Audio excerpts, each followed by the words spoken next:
창세기 24장 저희가 1절부터 9절까지 말씀을 읽었습니다. 창세기 24장 한 절 한 절을 좀 살펴보면서 이삭과 리브가의 결혼 이야기를 통해 하나님이 우리들에게 예표하여 말씀하고 싶은 것이 무엇인지들을 함께 하나님의 마음을 알아가 보고자 합니다.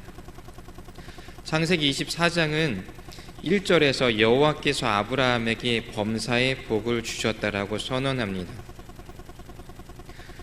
제가 인도네시아에 간 지 얼마 안 되었을 때에 제가 27살에 대학원 학위 수여식을 마치고 수요일날 학위 수여식을 하고 그 다음 주 월요일날 인도네시아로 떠나는 비행기를 탔습니다. 그리고 나서 제가 11년을 살다 오다 보니까 제 삶의 가장 많은 부분들을 경험들을 차지했던 것이 인도네시아의 경험이어서 그때 이야기를 많이 말씀드리게 된 것이 어찌 보면 참 송구하기도 하고 최근에 저의 삶의 고백을 하지 못하는 것도 송구하긴 하지만 어찌 되었건 제가 인도네시아에 간 지 얼마 안 되어서 생각하게 됐던 것이 하나 있습니다. 무엇이냐면 제가 약 30년을 살았던 대한민국과 인도네시아를 비교해보게 됐던 것입니다. 인도네시아는 아시는 분은 아시겠지만 1970년대까지 우리나라의 경제 원조 차관을 빌려줬던 나라입니다. 우리나라보다 아시안 게임을 먼저 치루었었던 나라입니다. 경제적으로 굉장히 부유했던 나라입니다. 1년에 3모작, 우리나라는 1년에 1모작 하잖아요. 인도네시아는 1년에 3모작을 할 만큼 자연적인 그 풍요로움이 굉장한 나라입니다. 그런데 지금은 대한민국이 더 발전했지요. 인도네시아 국토는요, 동서 좌우로 5,100km고 남북 위아래로 1,700km입니다. 남한이 서울에서 부산까지 430km라고 하잖아요. 그것을 기준으로 동서가 5,100km, 남북이 1,700km라고 상상을 하시면 어마어마한 땅입니다. 전 세계에서 14번째로 큰 땅이고요. 전 세계에서 4번째로 인구수가 가장 많은 나라가 인도네시아입니다. 없는 자원도 없습니다. 그리고 없는 자연 환경도 없습니다. 백년설도 있고 제가 알기로는 사막 빼놓고는 다 모든 자연 환경이 있는 나라가 인도네시아입니다. 인도네시아는 제가 설명드렸던 것처럼 땅도 넓습니다. 땅도 있습니다. 인구도 굉장히 많습니다. 인구가 있습니다. 자원도 우리가 상상할 수 없는 자원 어마어마하게 있습니다. 쉽게 말해서 없는 게 없는 나라입니다. 그런데 반면에 대한민국은요, 땅도 굉장히 좁습니다. 인구도 굉장히 적습니다. 자원도 없는 거 아시지요? 제가 인구수에 대해서 항상 말씀드리는 게 있는데 우리나라가 남한이 5천만 명이라고 이야기하잖아요. 전 세계 인구를 이야기할 때에 지금 71억 명 정도 이야기하고 중국 같은 경우는 13억, 인도 11억 명이라고 이야기하는데 전 세계 인구를 이야기할 때 5천만 명은 어떻게 쓰여지냐면 12억 5천에서 13억 정도 됩니다라고 이야기하는 추정되는 인구라고 저는 설명을 드려요. 추정 인구는 있을 수도 있고 없을 수도 있는 인구수라는 겁니다. 우리는 많은 5천만이지만 전 세계 인구에서 봤을 때는 있을 수도 있고 없을 수도 있는 인구라고요. 제가 선교 훈련할 때 말씀드리는 거에 다시 덧붙여서 말씀드리면 이 5천만 명은 한 나라나 한 종교가 마음먹고 없애버리려고 작정만 하면 3세대에서 4세대가 되면 피가 섞여서 희석되어서 그 나라의 정체성을 다 잃어버리게 할 수 있을 만한 나라라는 겁니다. 그 정도면 인구가 없는 것에 대해서 설명이 좀 이해가 되시나요? 그런데 없는 게 없는 인도네시아보다 있는 게 없는 인도네시아가 더 발전했습니다. 혼자 생각해 보았습니다. 어떻게 그럴 수 있을까? 그러다 저 혼자 내린 결론입니다. 인도네시아는 다 있습니다. 그런데 없는 게 딱 하나 있었습니다. 그리고 한국은 있는 게 하나도 없었습니다. 그런데 있는 게 딱 하나 있었습니다. 무엇이냐면 하나님입니다. 그 차이가 인도네시아와 대한민국을 갈라 놓았다라고 저는 어디 가서도 이야기합니다. 성경에서 여호와께서 아브라함에게 복을 주셨다고 합니다. 범사의 복을 주셨다고 합니다. 그 복이 무엇입니까? 그 복이 무엇인지 알기 위해서 아브라함과 아브라함이 살고 있었던 그 땅의 주인인 헷족 속의 사람들을 또 한번 비교해 보겠습니다. 하나님은 아브라함에게 약속하셨습니다. 하나님의 나라를 주시겠다고요. 그래서 땅을 주시겠다고. 그런데 아내의 사라를 시신을 묻을 만한 지금 무덤 하나밖에 없습니다. 하나님이 자손을 주신다고 하셨습니다. 그런데 아직 결혼 못한 아들 이삭 하나밖에 없습니다. 반면에 헷족 속은 가나안 땅덩어리가 있습니다. 넓은 땅이 있습니다. 또한 많은 백성, 많은 족속들이 있었습니다. 하나님이 범사에 복을 주셨다는 아브라함은 쉽게 있는 게 없습니다. 그런데 하나님이 범사에 복을 주셨다고 말하지 않은 헷족 속은 없는 게 없습니다. 그런데 조금 더 정확하게 보면 인도네시아와 한국을 비교했던 것처럼 우리가 좀 더 살펴보면 아브라함에게는 아브라함을 가나안에 마침내 도착하게 하신 하나님이 계십니다. 반면에 헷족 속에게는 그 하나님이 없습니다. 혹시 내가 지금 있는 게 아무것도 없어서 슬퍼하고 계십니까?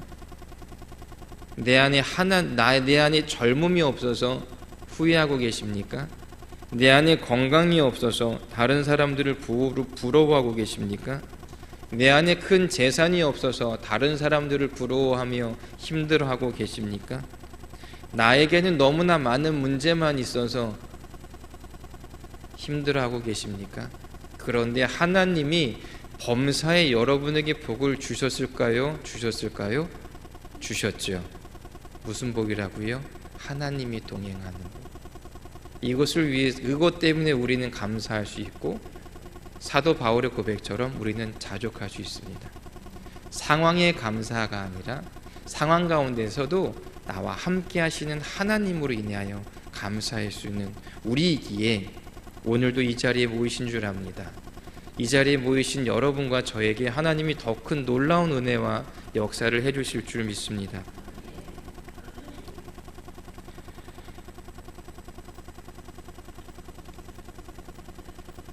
그래서 간절히 바라기는 어디 가서도 세상에서 가장 많은 복 받은 사람 누구십니까? 라고 했을 때 손 들고 대답할 수 있는 우리 모두가 됐으면 좋겠습니다.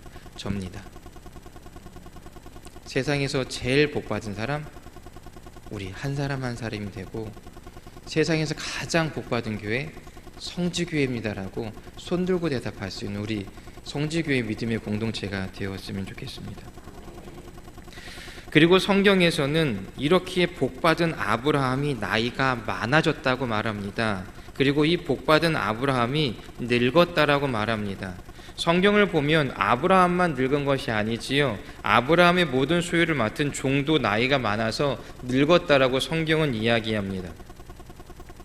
성경에서 말하는 늙었다는 것은 지금 아브라함의 일생 가운데에 나이가 많다는 것, 시간이 얼마 남지 않았다는 것입니다. 마지막이 점점 다가오고 있다는 것을 이야기해주고 싶어서 일부러 그 말들을 사용한 것입니다. 성경에서 말하는 늙었다는 것, 그 상황들이 다가오고 있는데 그 자신이 상황들을 바라보는 아브라함의 눈으로 보여지는 상황들은요, 아들이 아직 결혼을 못했습니다. 그러니 더 이상의 자손들이 없습니다. 결혼을 해야 자손이 생기지요. 그렇다면 지금 아브라함은 초조해졌을 것입니다. 시간이 없는데 이거 희망도 없는 것 같고 그러면 절망으로 사람이 쫓겨나가게 되어지지요. 기회의 문이 닫혀지는 것만 같습니다. 이대로 가면 끝이고 종말인 것만 같습니다. 세상에는 종말이 있잖아요. 그런데 하나님에게는 종말이 있을까요? 없을까요? 없습니다. 하나님이 시간을 창조하셨어요. 시간의 처음부터 끝까지 하나님 안에 있기 때문에 하나님에게는 끝이 없습니다. 종말이 없습니다. 하나님이 공간을 만드셨습니다. 그러기에 하나님이 계실 수 있는 곳, 계실 수 없는 곳이 없습니다. 그 안에 하나님의 사람 인간을 만들어 놓으셨습니다. 그렇다면 우리가 살아가는 시간과 우리가 살아가는 공간, 이것은 우리가 하나님 안에 있으면 제한이 없어진다는 뜻입니다. 그런데 세상의 종말이 왔을 때에, 인간적으로 종말이 왔을 때에, 오늘 성경을 보면 하나님이 일하시는 때가 시작되어집니다. 우리들에게는 끝인 것 같다고 하나님 앞에 고백하고 두 손 드는 그 순간 하나님이 일하시는 시작의 때가 된다는 것입니다. 생명은 종말 앞에서 또 다른 생명을 낳습니다. 혹시 두리안이라는 과일을 아시지요? 동남아에 가면 약간 꾸리꾸리한 냄새가 나는 과일이 있습니다. 안에는 살짝 노랗거나 하얀색이지요. 그런데 이 과일이요, 얼마나 맛있는지 모릅니다. 그런데 이 두리안이라는 과일의 사촌이 낭가라는 게 있습니다. 한국에 보니까 이 낭가가 찐덕찐덕한 단물이 많이 묻어있는 과일인데 이거를 말려가지고 과자처럼 많이 파시더라고요. 그런데 이 낭가에서 맛 좋은 열매를 따먹고 싶을 때 어떻게 하면 되는지 아세요? 인도네시아 사람들이 하는 행동입니다. 제가 했던 거 아닙니다. 인도네시아 사람들이 낭가를, 정말로 맛있는 낭가를 먹고 싶으면 자기 집에 있는 낭가 나무에다가요 도끼질을 합니다. 도끼질을 꽉꽉 해서 파일 때까지 도끼질을 하면 그 해의 낭가 과일은요 제일 맛있습니다. 제가 물어봤어요. 교회 건물에 있던 낭가 과일 나무를 일하던 인도네시아 청년들이 막 도끼로 찍어버리는 거예요. 전 전도사였으니까 관리를 해야 되니까 화가 나잖아요. 혼냈어요. 너들 뭐 하는 거냐고. 그랬더니 저한테 얘기하더라고요. 전도사님, 이래야 낭가가 맛있어요.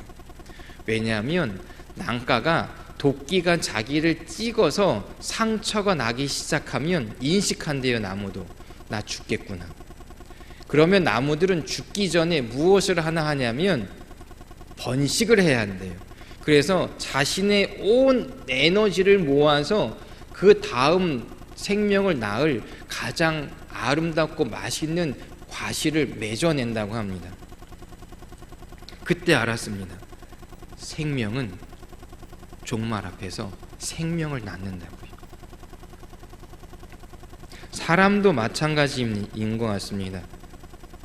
육신의 사람 말고 하나님의 영혼에 있는 생명으로 살아가는 인간이라면 죽어야 산다는 말 많이들 해보셨고 아셨죠?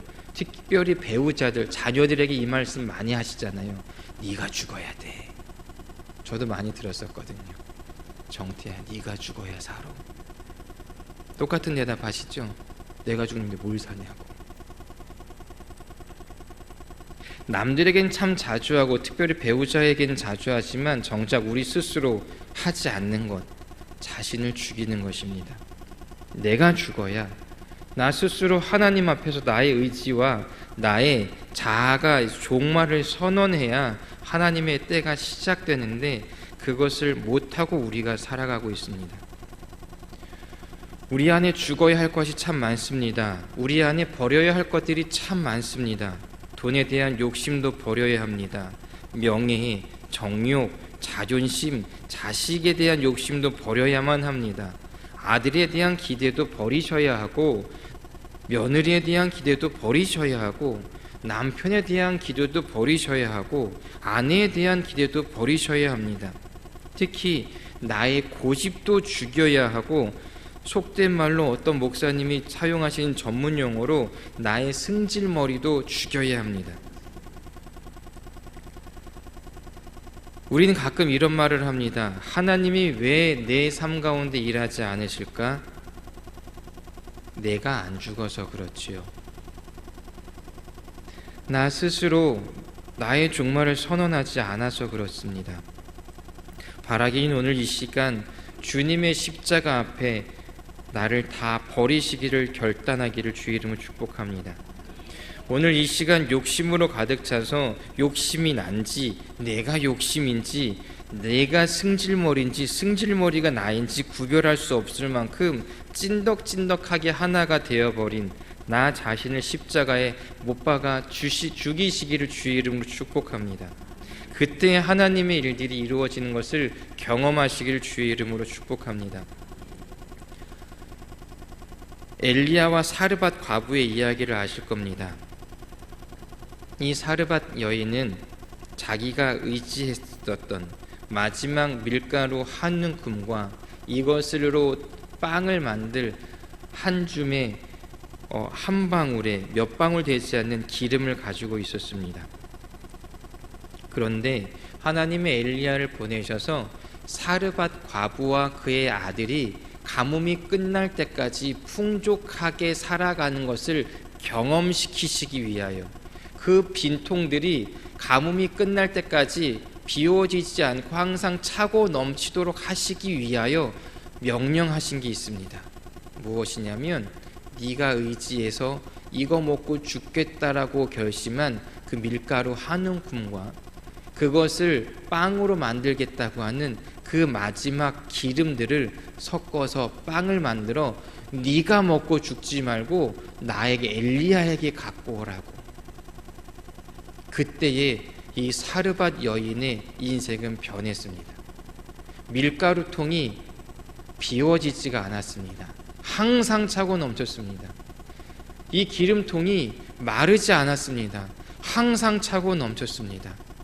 하나님 앞에서 나의 종말을 선언하는 순간 하나님의 역사가 시작되어지는 것을 하나님은 우리가 알기 원하십니다. 왜요? 내가 내 삶의 주인이 아니라 하나님이 주인이라는 것을 알게 하고 싶으셔서, 그리하여서 주인 되신 하나님이 우리가 할 수 없고 우리가 상상할 수 없는 더욱더 풍요로움을 허락해 주시기 위하여서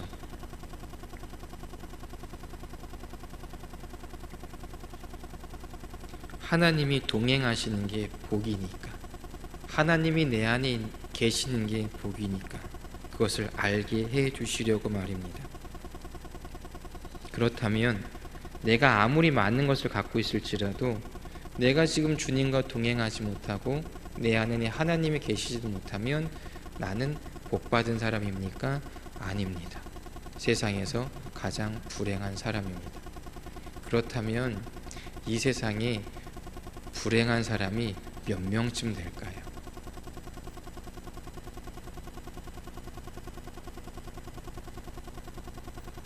너무나 많은 사람들이 불행 가운데에 살아가고 있다는 것을 우리들은 알게 됩니다.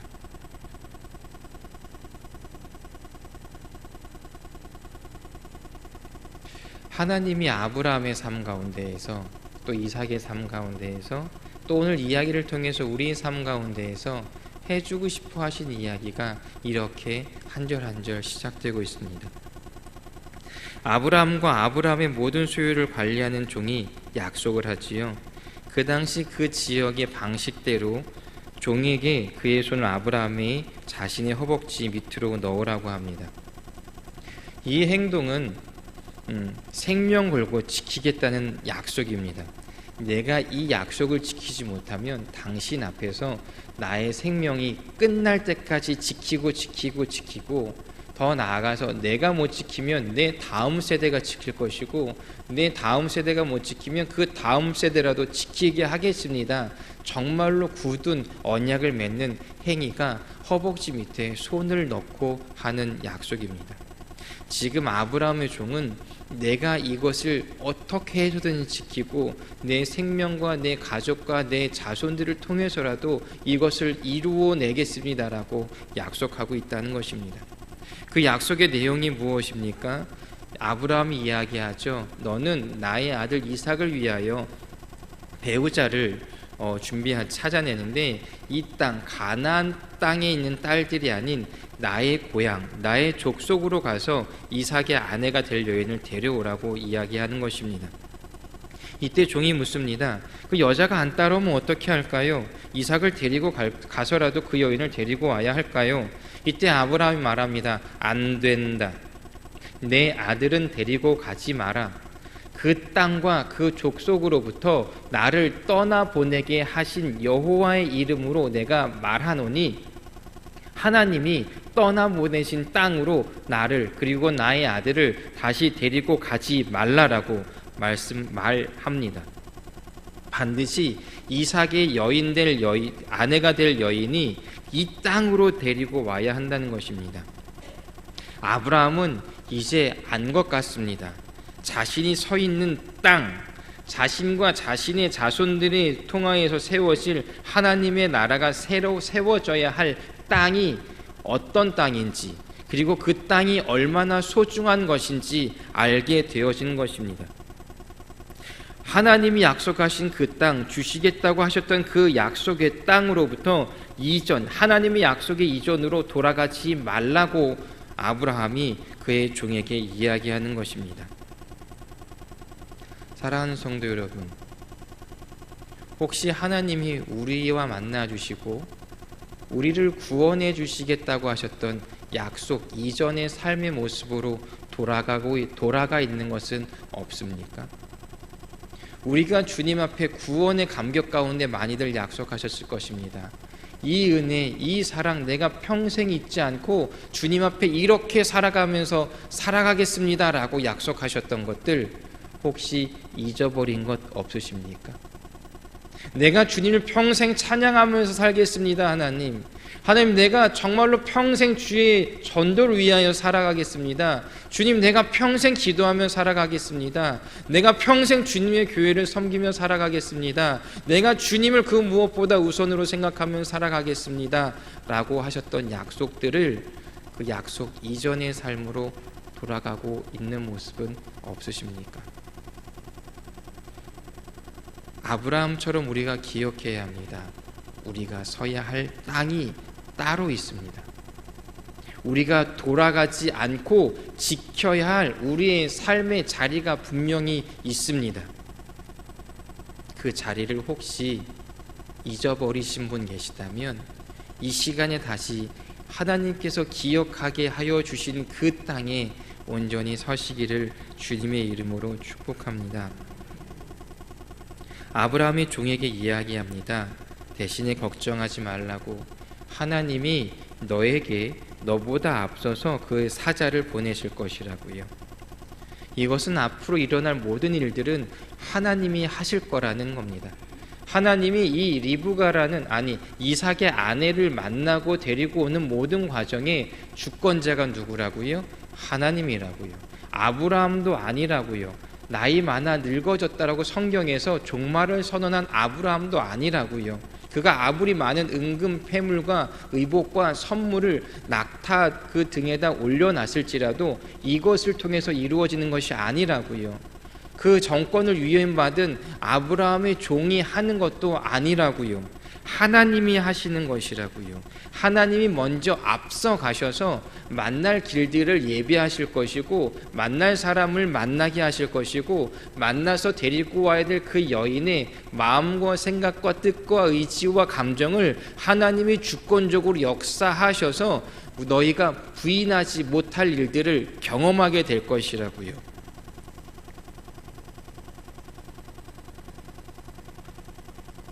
그런데 아마 아브라함의 약속을 지켜야 하는 아브라함의 종에게는 큰 부담이긴 합니다. 가까운 거리가 아니잖아요. 옆 동네가 아니잖아요. 혹시 생각해 보세요. 자녀들이 있으실 거잖아요. 결혼 정년기에 딸을 두신 부모님이 어디서 온지 모르는 낯선 남자가 여호와의 뜻으로 내가 왔으니 당신의 딸을 달라고 한다면 이 사람이 어디서 살고 어떻게 가야 할지도 모르는 그 길을 가야 한다면 그러세요. 하나님의 뜻이니 그렇게 하세요라고 이야기하시겠습니까?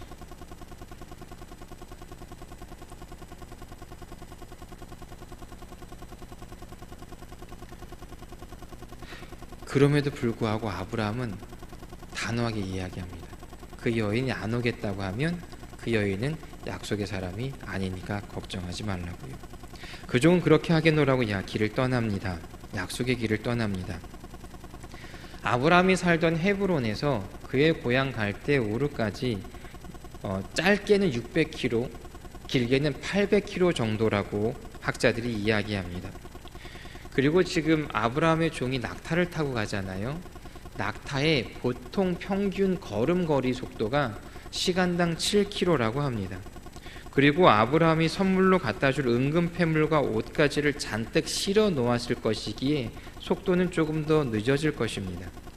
낙타 한 마리에 짐을 실을 수 있는 키로수가 350kg에서 400kg 정도가 된다고 하더라고요. 낙타 10마리가 짐을 보따리 싸 짊어지고 먼 길을 갑니다. 아마 그 많은 짐들을 지키기 위해서 또 호위하는 무사들도 많이 보냈을 것 같습니다. 그 많은 그 사람들이 그 길을 갈 때에 600에서 800km를 걸어갈 때에 학자들의 계산에 의하면 종이 가야 할 길, 종이 만나서 데리고 와야 할 이삭의 아내 될 여인이 돌아와야 될 길은 빨라도 한 달 반, 평균적으로 2달 정도의 여행길이라고 합니다. 그렇게 가고 가서 드디어 메소포타미아 지역에 있는 나홀의 집에 도착했습니다. 도착했을 때가 저녁 때라고 성경은 이야기하고 있습니다. 그 지역은 굉장히 덥습니다. 굉장히 덥기 때문에 낮에는 보통 낮잠을 자지요. 그리고 낮에 해가 어느 정도 덥지 않을 때쯤 돼서 다시 일을 시작합니다. 이때도 그 시간대라는 것입니다. 이때 우리가 주목해야 할 모습이 있습니다. 아브라함의 종의 태도입니다. 하나님께 기도합니다. 하나님, 오늘 나에게 순조롭게 만나게 하사 내 주인 아브라함에게 은혜를 베푸시옵소서. 아브라함의 종은 이 기도 안 해도 됐습니다. 왜냐하면 자신의 주인인 아브라함이 얘기했어요. 너 걱정하지 말고 하나님이 가면 다 알아서 하실 것이니까 넌 가기만 하면 돼. 그냥 그 종은요, 그냥 거기 서 있어도 문제될 게 없었습니다. 그러나 아브라함의 종은 매 순간순간 기도하고 하나님께 감사의 고백을 하는 장면이 창세기 24장에 계속 반복되어 나오고 있습니다.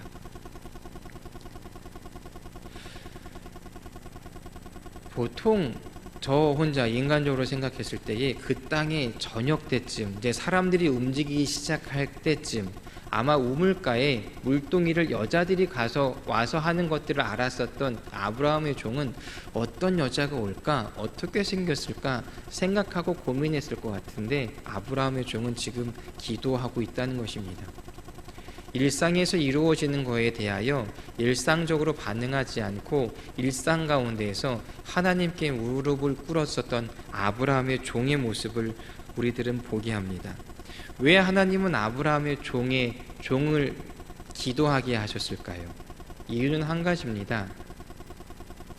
그 종도 하나님을 경험하게 하기 위해서. 하나님이 우리를 왜 기도하게 하십니까? 왜 일상 가운데에서 수시로 모든 문제 가운데 기도하게 하십니까? 왜 구체적으로 기도하게 하십니까? 구체적으로 하나님께 응답받게 하시려고요.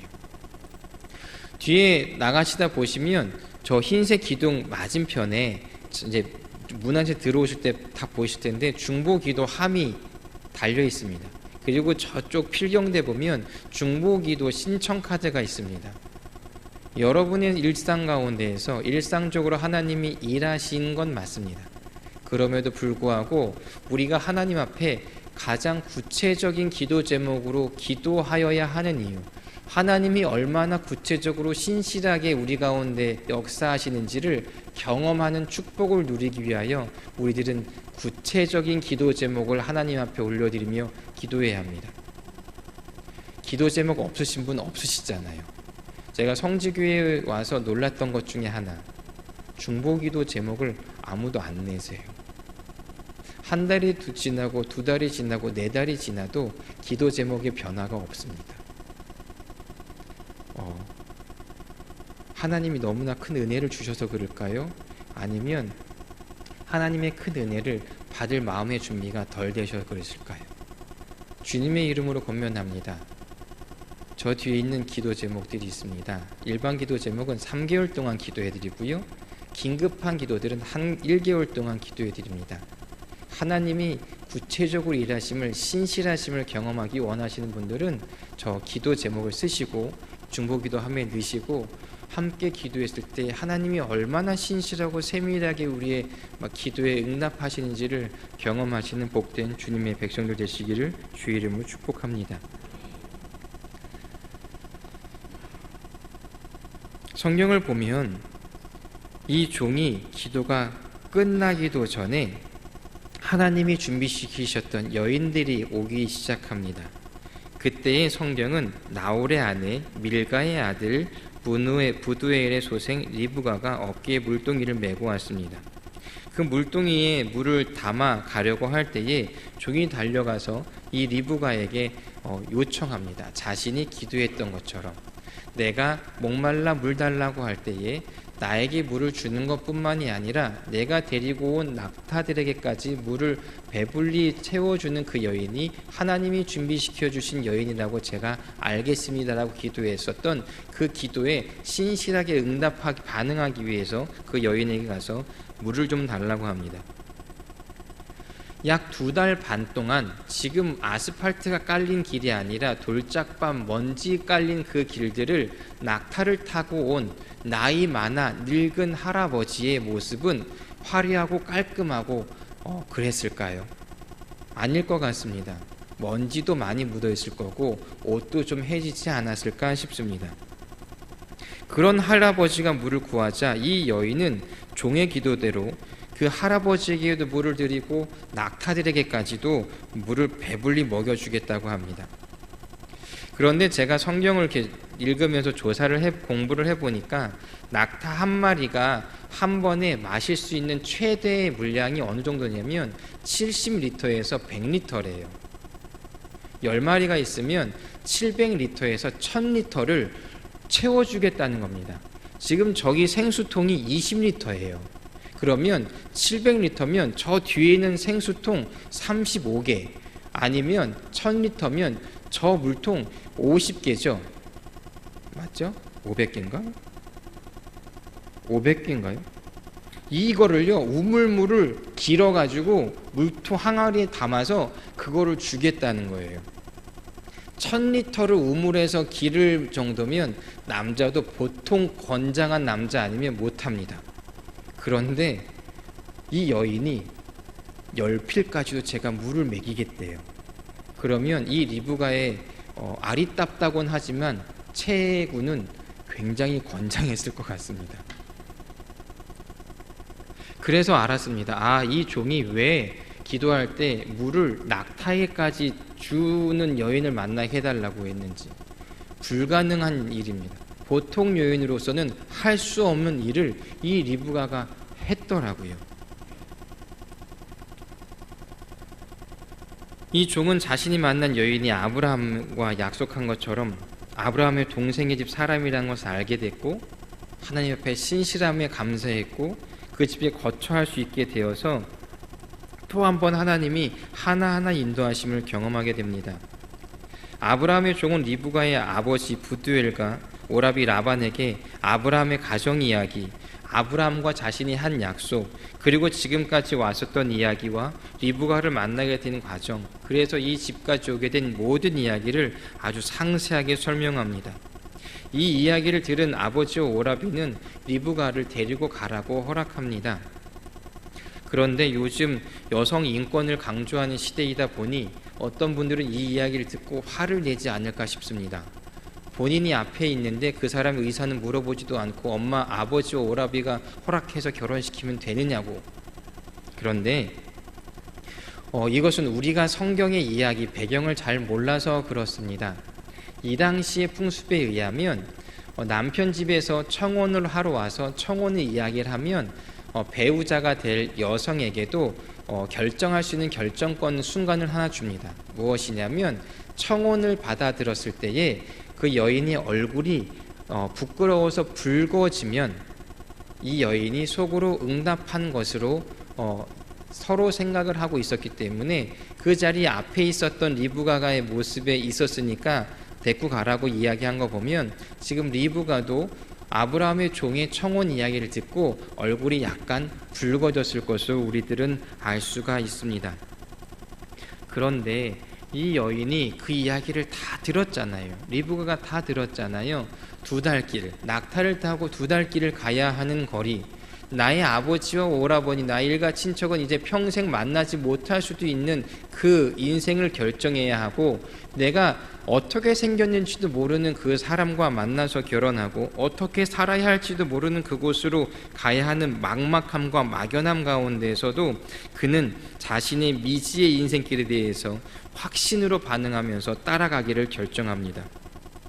이 모든 과정은 하나님의 그의 사자들을 앞서서 보내셔서 상황과 조건을 다 만들어 놓지 않으시면 해결될 문제들이 아니었다는 것입니다.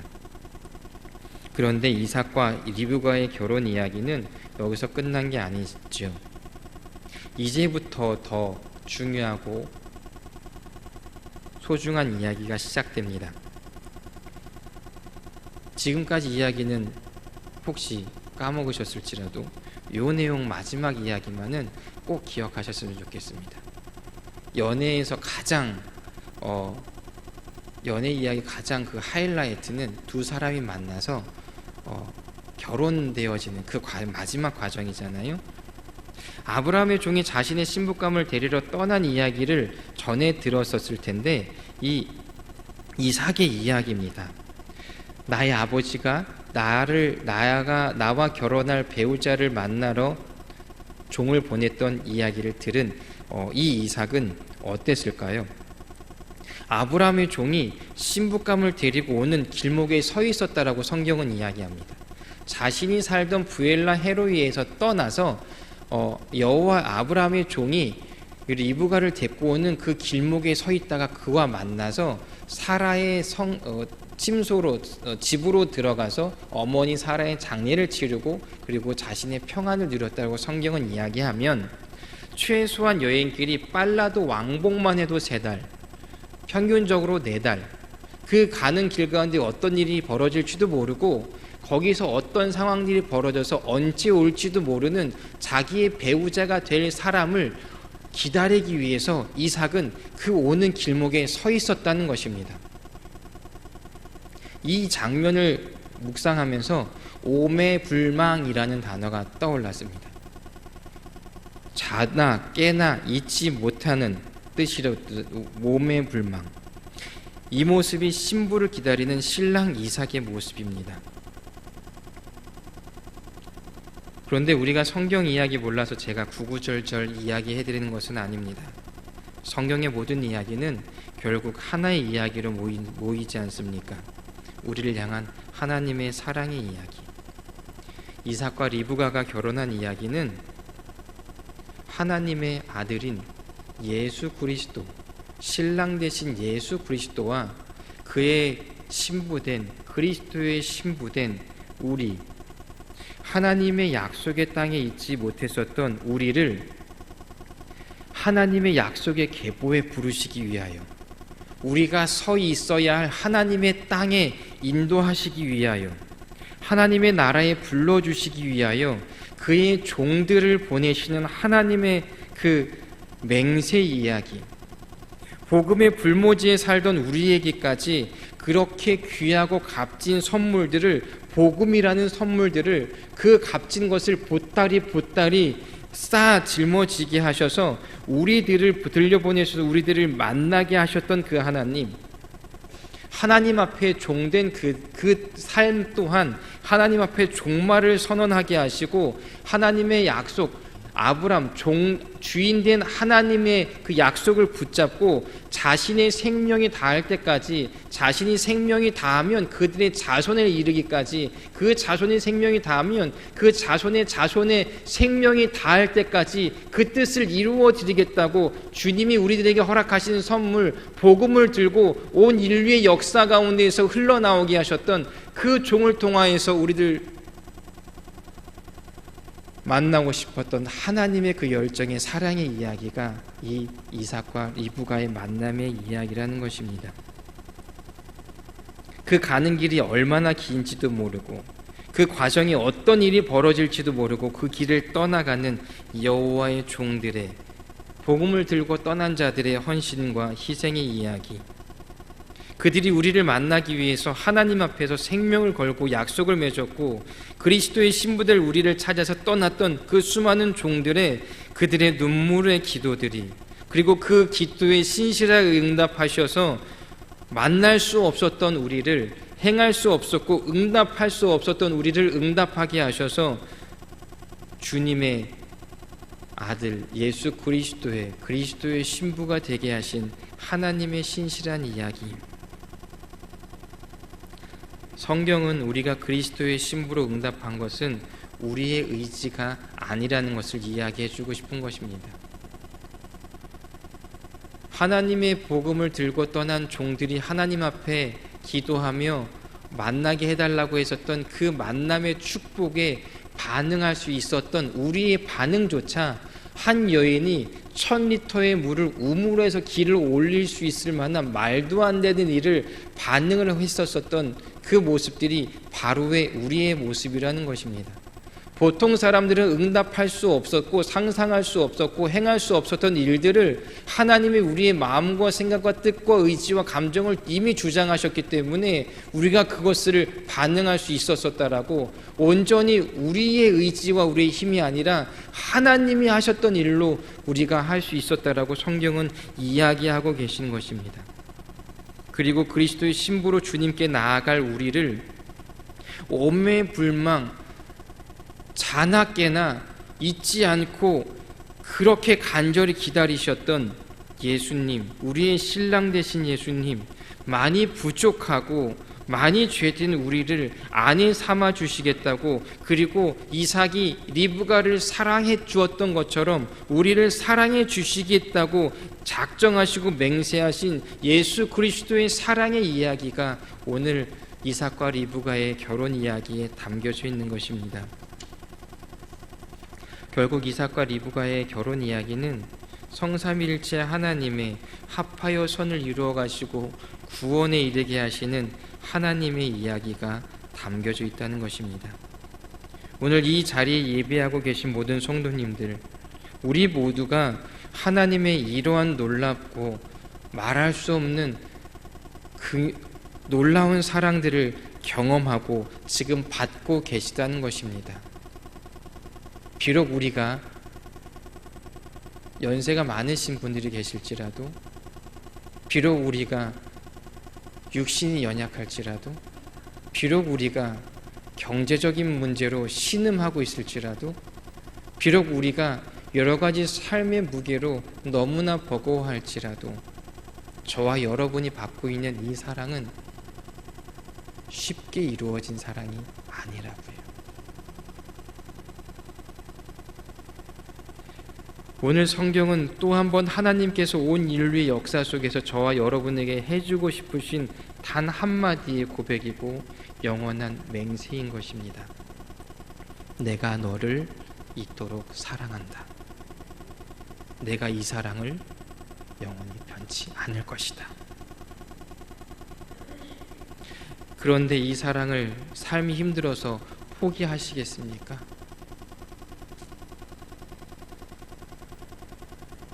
이 놀라운 사랑을 삶이 힘들어서 외면하고 버리시겠습니까? 이 사랑을 잊어버리시겠습니까? 신랑 되신 예수 그리스도와의 하나 된 삶을 떠나시겠습니까? 또한 이 사랑을 받았는데 그 은혜를 나만 누리면 살아가시겠습니까? 전 세계에 주님의 그 선물이 필요한 이들이 얼마나 많은데 그냥 하나님의 백성, 하나님의 종된 우리라고 이야기하는 우리는 우리의 삶의 자리에서 주저앉아 계시겠습니까? 삶과 죽음의 갈림길에서 신앙을 지키기 위하여 애쓰고 있는 수많은 주의 백성들, 그리스도의 신부될 사람과 신부된 사람들, 그 후보생들이 있는데, 후보자들이 있는데 그들을 위해서 기도할 자를 찾으시며 그들에게 나아가 기도할 자를 찾으시는 우리의 주인 되신 우리의 삶의 주권자 되시는 여호와의 하나님의 그 맹세가 이루어지지 않는 맹세가 마르지 않은 눈물이 있는데 그 영혼들을 위하여 기도하는 것을 외면하시겠습니까?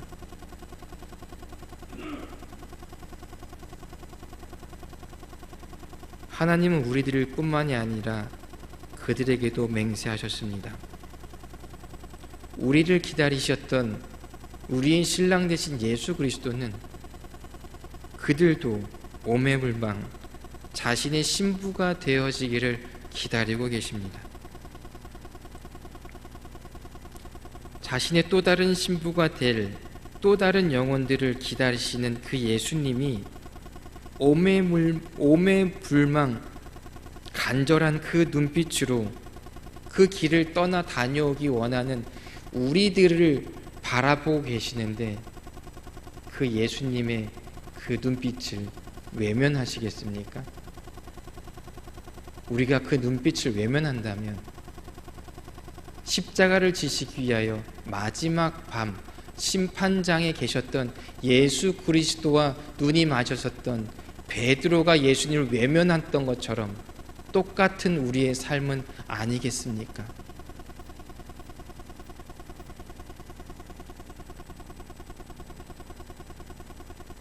사랑하는 성도 여러분, 이 시간 예수 그리스도의 그 눈빛을 외면하신다면 베드로가 예수님 앞에 부끄러워 설 수 없었던 그 모습이 우리의 모습이 될 것입니다. 혹시 우리가 그렇게 외면했던 모습에 서 있던 사람이었다면 그를 포기하지 않고 예수님이 베드로를 찾아와 주셔서 너 나를 사랑하느냐고 물어보셨던 그 질문을 이 시간 우리 가운데서도 하고 계실 것입니다. 하나님의 맹세, 예수 그리스도의 질문에 어떻게 반응하시겠습니까? 기도하겠습니다.